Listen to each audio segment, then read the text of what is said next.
its thing.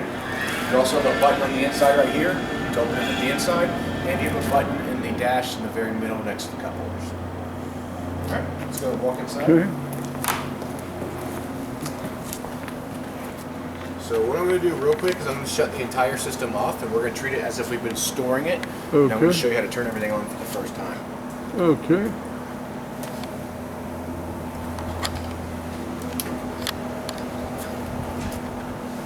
Oh, okay, go. I'm going to wait for that power off real quick. Okay. I've been storing the vehicle for a period of time. Now, keep in mind with the lithium system, every 30 days you need to come out here, turn your system completely on, go drive the vehicle around the neighborhood or something like that, go do a grocery run with it, something. You've got to put miles on this vehicle. You do not want to just let it sit. It's bad for the engine, it's bad for the tires. Same thing for your house side inside here. You've got to put a load on this battery, and then you got to charge the battery back up. If you can plug in, leave it plugged in overnight, come back out next morning, disconnect it, shut everything back down, you're good to go. But once every 30 days, you got to use the system, okay? First thing I'm going to do when I walk inside here is I'm going to turn on my battery. I do have a Xantrex button right here. That silver button bottom left, I'm going to push this once.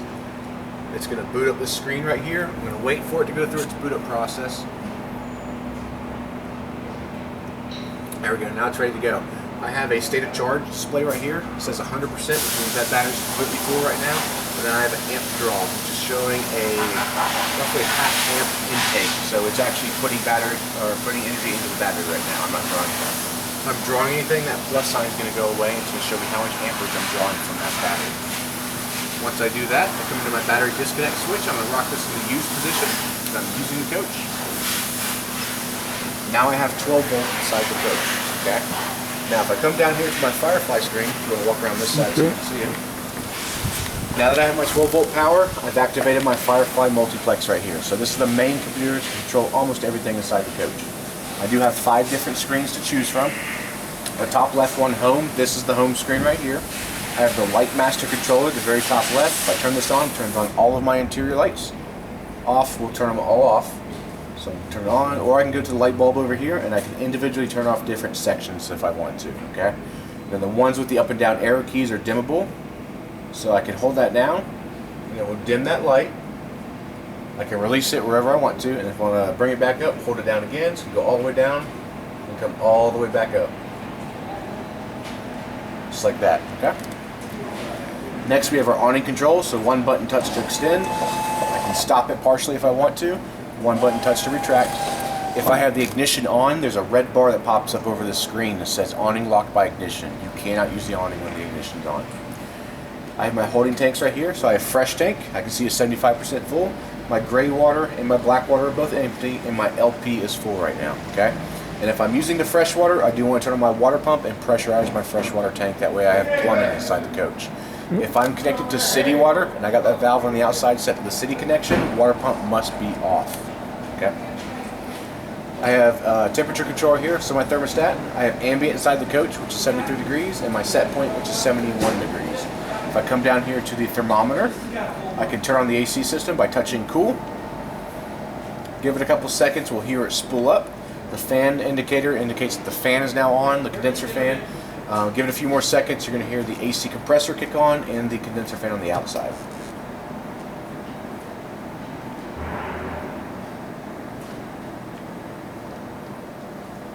We'll drop it a few more degrees.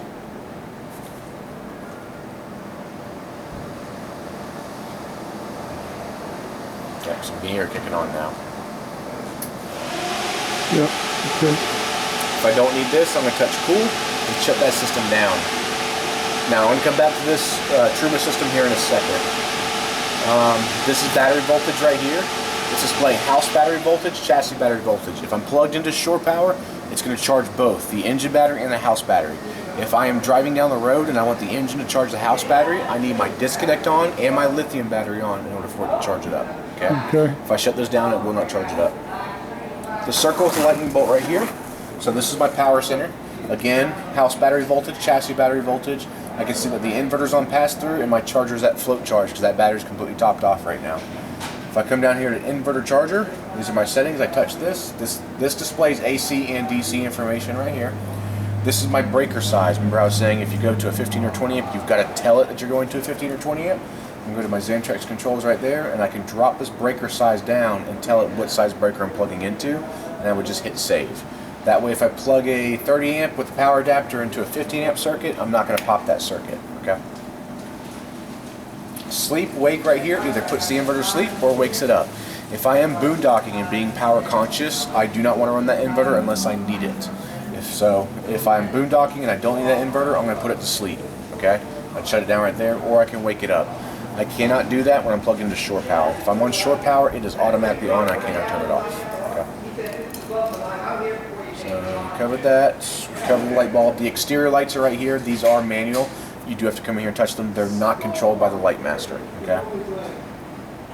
And then temperature controls. So we have AC controls right here to the left. So I have cool, auto fan speed, or I can come in here and adjust the fan speed as needed. I'm going to turn that off for now.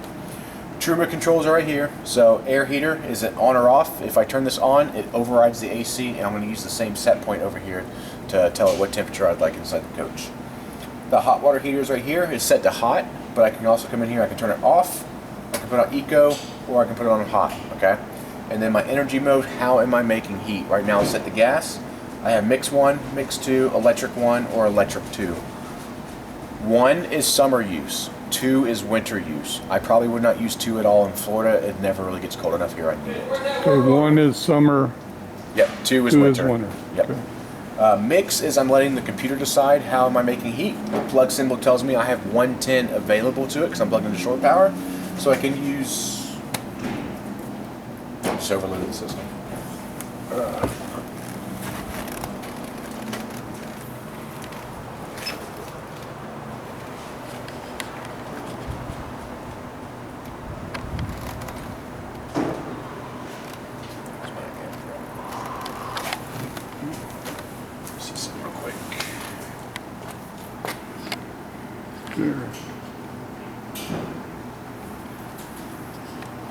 So I may have just drawn down too much power right there, and that's what kicked it out. Okay. Which is normally why I tell people, leave it on gas on your LP system. It's really efficient on gas. It's not going to use that much. I would only use electric if I'm plugged into shore power. Okay. That should have been enough to run it, though. I'm not exactly sure why it kicked it out like that. I'd like to see what the amp draw was, though, when that happened. So let me, it's back on mix 1. I'll see what my amp draw is.